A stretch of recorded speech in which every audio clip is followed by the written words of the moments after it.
नमस्कार। उनकी कलम मेरी आवाज में आप सभी का स्वागत है। आइए सुनते हैं कहानी सुदर्शना, जिसे लिखा है नीरजा हेमेंद्र जी ने। यह एक छोटा सा गांव है, नरहरपुर।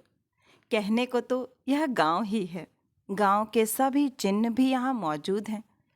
जैसे गांव के पश्चिम दिशा में 10-12 फरलांग की दूरी पर गांव का बड़ा पोखर, गांव के मध्य मंदिर व मंदिर के प्रांगण में बाईं ओर छोटा सा ताल तथा गांव के चारों ओर दूर दूर तक खेत खलिहान, बाग बगीचों का फैलाव है। इन चिन्हों के साथ नरहरपुर पूरी तरह से एक गांव है। किंतु ना जाने कब और कैसे शहर की विषैली हवा इस गांव तक आ पहुंची। हरे भरे खेतों के बीच में अब सीमेंट के पक्के मकान बनने लगे हैं। 5वीं कक्षा तक के सरकारी विद्यालय के अतिरिक्त आगे की कक्षाओं की पढ़ाई के लिए कोई सरकारी स्कूल भले ही ना हो, किंतु बिजली के तार और टीवी के केबल पूरे गांव में लग गए हैं। जो बच्चे आगे पढ़ना चाहते हैं वे गांव के प्राइवेट विद्यालयों में पढ़ते हैं। गांव में कई प्राइवेट विद्यालय खुल गए हैं। 5वीं कक्षा से आगे सरकारी विद्यालय ना होने के कारण गांव में इन विद्यालयों का धंधा चोखा होने लगा है। गांव भी बड़ा होता जा रहा है, आबादी व क्षेत्रफल दोनों ही दृष्टि से। यही कोई 7-8 माह हुए हैं सुदर्शना को इस गांव में ब्याह कराए हुए। तब से अब तक नरहरपुर में काफ़ी बदलाव आ गया है। लोगों की शिक्षा में अधिक सुधार तो नहीं आया है, अपितु यहाँ के युवा फैशनेबल कपड़े, मोबाइल फ़ोन, फिल्मी गानों आदि के शौकीन होते जा रहे हैं। घरों में सोफ़ा, फ्रिज, रंगीन टीवी आदि सुख सुविधा की चीज़ें लोगों की आवश्यकता बनती जा रही है। किसी घर में इस तरह की कोई चीज़ यदि आ गई तो पड़ोसी भी चाहता है कि वो चीज़ उसके घर में भी आ जाए, भले ही उसे उस चीज़ की आवश्यकता ना हो। एक दूसरे से होड़ और प्रतिस्पर्धा की भावना गांव में बढ़ती जा रही है। सुदर्शना की ससुराल यहाँ के खाते पीते परिवारों में शामिल है। घर में सास ससुर, पति के अतिरिक्त देवर, ब्याहने योग्य 2 नंदे हैं। खेती बाड़ी के अतिरिक्त दरवाजे पर बाइक व ट्रैक्टर भी है। सुदर्शना के माता पिता ने उसका ब्याह समृद्ध परिवार देखकर किया है। सुदर्शना का मायका यहाँ से लगभग 14 कोस दूर जोखनपुर गांव में है। विवाह के पश्चात पहली बार उसका मर्द छोटे लाल उसे ट्रैक्टर से लेकर मायके गया था। आधे घंटे के भीतर वह अपने पीहर पहुंच गई थी। बड़ी खुश थी वो अपने मर्द के साथ पहली बार ट्रैक्टर से माई बाबू के घर जाकर। उसके बाबू छोटे किसान हैं। थोड़े से खेत, एक कच्चा घर, दरवाजे पर बंधी 2 गायें, बस यही है उसके पिता हरक की संपत्ति। किंतु वो प्रसन्न है कि अपनी पुत्री सुदर्शना का विवाह उन्होंने खाते पीते घर में किया है। सुदर्शना को ट्रैक्टर से घर आया देखकर उसके माई बाबू, छोटे भाई बहन सभी खूब प्रसन्न हो गए थे। खुश क्यों ना हो भला? दरवाजे पर ट्रैक्टर होना गांवों में संपन्नता की निशानी मानी जाती है। सुदर्शना माँ के घर ट्रैक्टर से आई है। गांव में आसपास ब्याही लड़कियां पति के साथ साइकिल से या कभी कभी पैदल ही मायके आ जाती हैं। सुदर्शना की माई ने हैसियत भर अपने दामाद छोटे लाल का स्वागत सत्कार किया। दोपहर के भोजन में स्वादिष्ट पकवान बनाए, जो सुदर्शना के यहाँ कभी कभार तीज त्योहार आदि में बनाए जाते हैं। भोजन करने के उपरांत शाम को छोटे लाल ट्रैक्टर लेकर चला गया। सुदर्शना 2-4 दिन यहाँ रहेगी। माँ गांव के पंडित से साइद घड़ी पूछकर दिन और जतरा तय कर सुदर्शना की ससुराल में संदेशा कहलवा देगी। तत्पश्चात कोई आकर सुदर्शना को विदा कराकर ले जाएगा। समय अपनी गति से चलता है। 10 दिन हो गए थे सुदर्शना को पीहर आए। सुदर्शना ने सोचा था कि वह माँ के घर 2-4 सप्ताह रहेगी। गांव की अपनी सखियों, हम उम्र चाचियों, काकियों से मिलेगी, खूब घूमेगी। किंतु पंडित से सुदर्शना की विदाई का दिन और साइद घड़ी पूछकर हरकू ने गांव के व्यक्ति से उसकी ससुराल में कहलवा दिया। एक दिन छोटे लाल आया और सुदर्शना को विदा कराकर ले गया। आखिर ब्याहता लड़की को हर को कितने दिन अपने घर में रख सकता था। दूसरी बार शीघ्र ही सावन में माँ के घर वह पुनः आई। इस बार भी उसका मर्द छोटे लाल उसे ट्रैक्टर से छोड़ गया। माई बाबू के पूछने पर उसने बता दिया कि ससुराल में उसके प्रति सबका व्यवहार ठीक है, सभी उससे खुश हैं। हफ्ते 10 दिनों के पश्चात छोटे लाल आया और उसे विदा कराकर ले गया। माई बाबू ने विदाई में उसे अपनी हैसियत के अनुसार सामान देकर विदा किया। ससुराल पहुंचकर सुदर्शना मन लगाकर घर के कामकाज व सबकी सेवा करने लगी। घर से कुछ रुपए पैसे लाई या इस बार भी ऐसे ही चली आई? रसोई के काम समाप्त कर सुदर्शना आंगन में बैठकर बर्तन मांज रही थी कि पीछे से उसकी सास के स्वर उसके कानों में पड़े। उसने पलटकर देखना चाहा कि वो किससे कह रही हैं। सुदर्शना हड़बड़ा गई, यह देखकर कि उसकी सास उससे ही कह रही है, पर किस संदर्भ में, यह जानने के लिए वो अपनी सास से पूछ बैठी। क्या हुआ माता जी? हुआ क्या? क्या तुम नहीं जानती? पहली बार आई गई किसी ने कुछ ना कहा, इस बार भी बिना नकदी लिए चली आई। सुदर्शना हक्का बक्का अपनी सास को देखे जा रही थी। बर्तन मांजते हुए उसके हाथ रुक गए थे। तुम्हारे माई बाप तो ब्याह में एक बार खर्च करके छुट्टी पा गए और हमारे सर पर तुम्हें बैठा दिया। यह सब सुनकर सुदर्शना को रोना आ रहा था। तुम्हें नहीं तो तुम्हारे माँ बाप को तो पता है कि द्वार पर 4 चीज़ें हैं जिनमें पैसा लगा है। उन चीज़ों से गांव में इज्जत है, रुतबा है।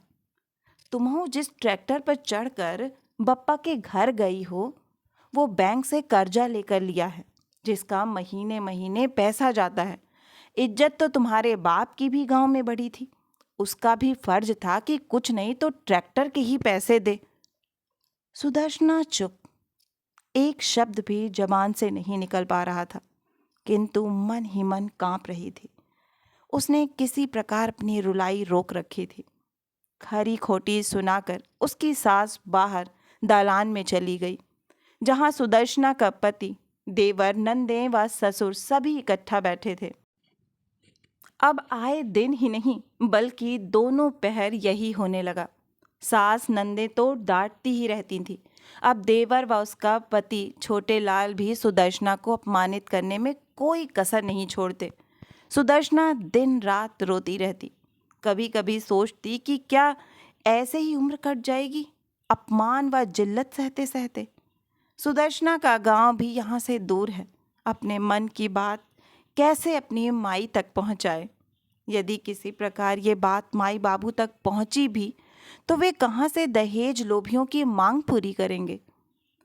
यदि दहेज ना मिलने के कारण ये लोग मुझे छोड़ देंगे तो गांव में मेरे माई बाबू की कितनी बदनामी होगी।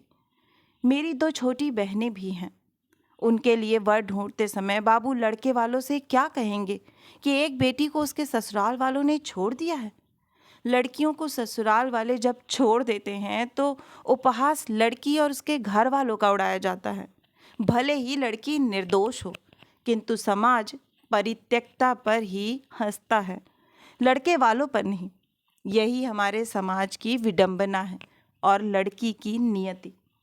सुदर्शना भी तो ससुराल में जी जान से सबकी सेवा कर सबको प्रसन्न रखना चाहती है, किंतु परिस्थितियां दुरूह होती जा रही हैं। छोटे लाल तो उसे मारता ही है। वह उसे अपना पति समझकर उसकी मार सहन कर लेती है।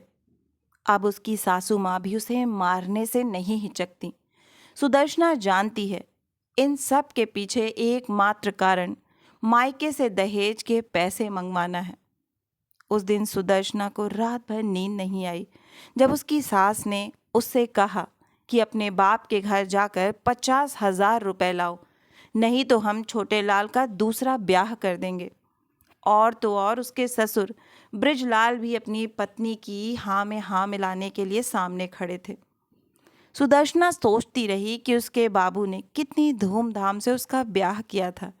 दहेज में बर्तन, गहने, कपड़े, अनाज, नकदी सब कुछ दिया था। दहेज की इतनी सारी वस्तुएं देख रिश्तेदारों ने दांतों तले उंगली दबा ली थी। उसकी 2 अन्य बहनें भी हैं। बाबू खेत बेच देंगे तो खाएंगी क्या? पूरा परिवार भूखा मरेगा, क्योंकि बाबू के पास जो कुछ भी है वो एक बिस्वा खेत ही है। इससे ही पूरे परिवार का पालन पोषण होता है। सुदर्शना बाबू के पास पैसे मांगने कभी नहीं जाएगी। दहेज लोभियों का मुंह भरने के लिए ये उपाय सही नहीं है। दहेज का लोभ सुदर्शना के ससुराल वालों के मन में समा चुका था। उनके नेत्रों पर लोभ का आवरण इस प्रकार छा गया था कि उन्हें यह भी भान ना था कि उनकी भी 2 बेटियां हैं। यदि उन्हें भी इसी प्रकार लोभी ससुराल मिली तो वे क्या करेंगे? उनकी दहेज की मांग कब तक पूरी करते रहेंगे? अपमान और जिल्लत सहन कर कर के सुदर्शना के दिन रात व्यतीत होते जा रहे थे। उसके ब्याह को 1 वर्ष होने को है। सुदर्शना ने निश्चय कर लिया है कि वो अपने बाबू से दहेज के पैसे कभी नहीं मांगेगी। दहेज लोभियों की पिपासा शांत करने का ये उपाय सही नहीं है, बल्कि वह कोई काम करेगी और आत्मनिर्भर बनेगी। उसने सुना है कि गांव में एक मैडम आती हैं। वो गांव की औरतों को सिलाई सिखाती हैं। उनके सिले कपड़े शहर में ले जाकर बेचती हैं।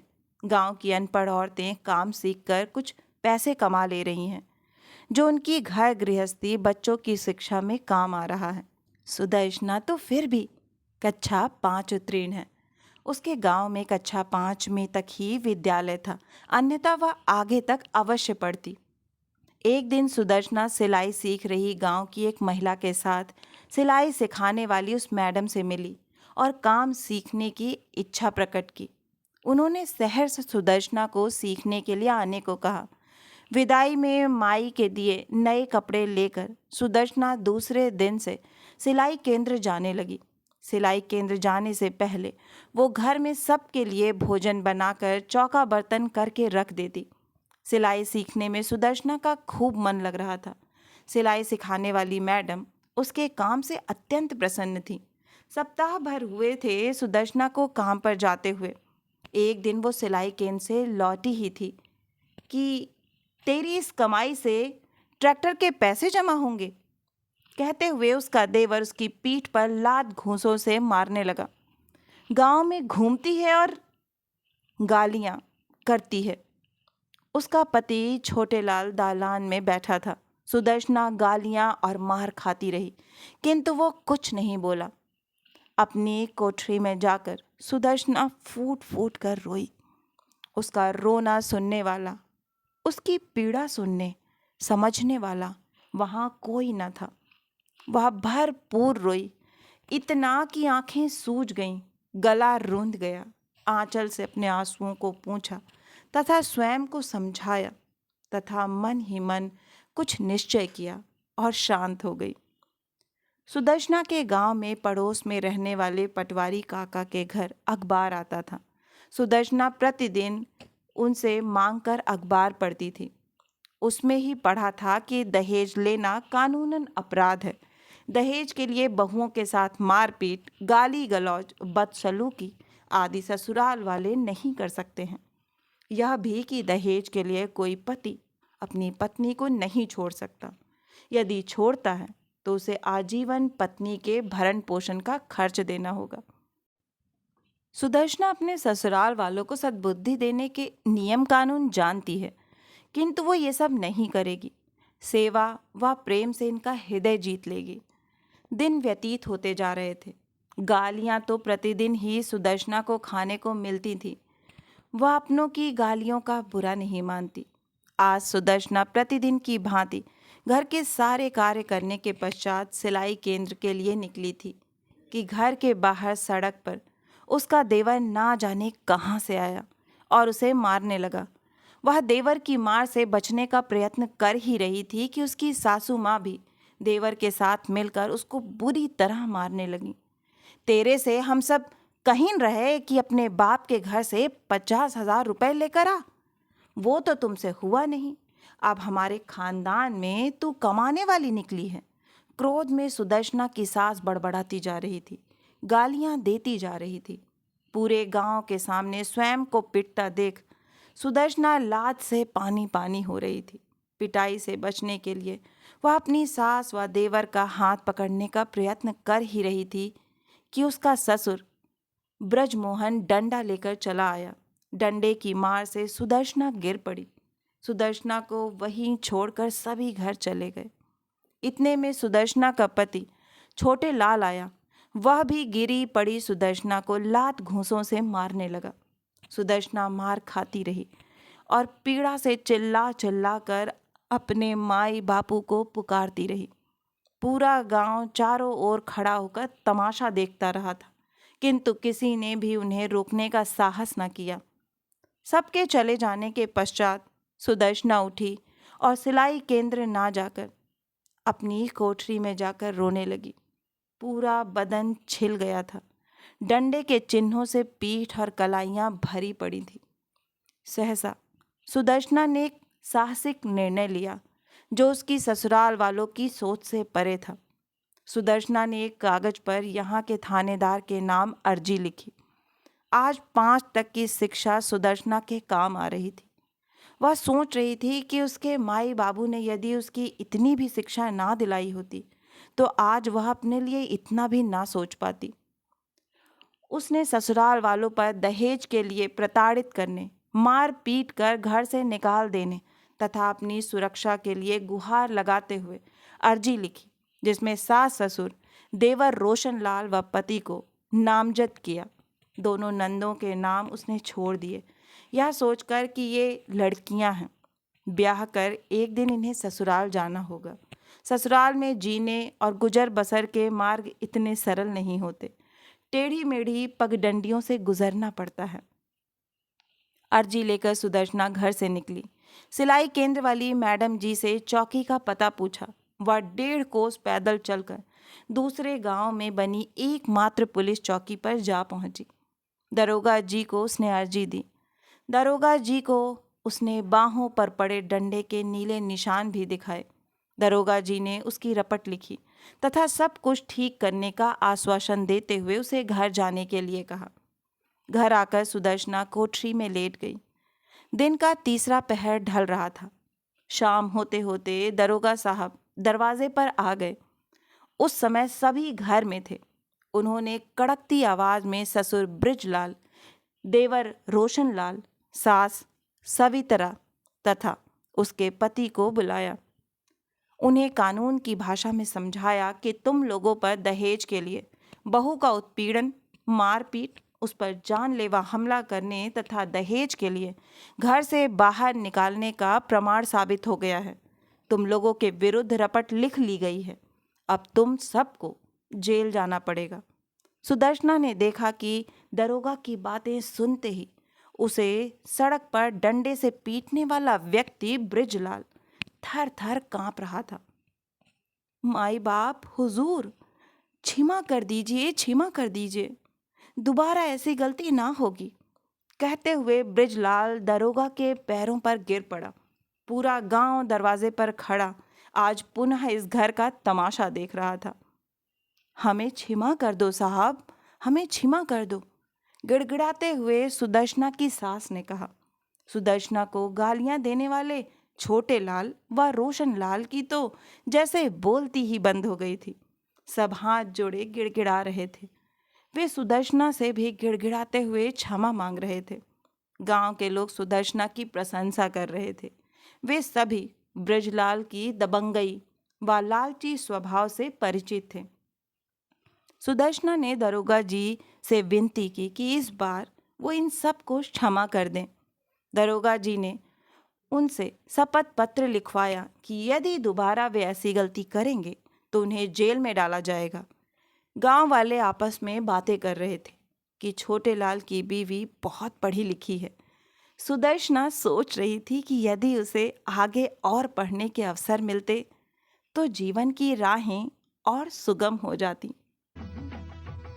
अभी तक आप सुन रहे थे कहानी सुदर्शना। मैं आशा करती हूँ कि आपको यह कहानी बहुत ही पसंद आई होगी। अगर कहानी पसंद आई है तो मुझे प्रोत्साहित करने के लिए एक लाइक करें, अपनों के साथ ज़्यादा से ज़्यादा शेयर करें। नीचे कमेंट बॉक्स में कमेंट करके बताएं कि आपको कहानी कैसी लगी। और अगर आप इस परिवार का हिस्सा बनना चाहते हैं तो इस चैनल को सब्सक्राइब करें और हाँ, नोटिफिकेशन बेल ज़रूर दबाएं, जिससे आगे आने वाली हर कहानियाँ आपको समय पर मिलती रहे। फिर मिलती हूँ एक नई कहानी या कविता के साथ। तब तक के लिए आप सभी का कहानी सुनने के लिए बहुत बहुत धन्यवाद।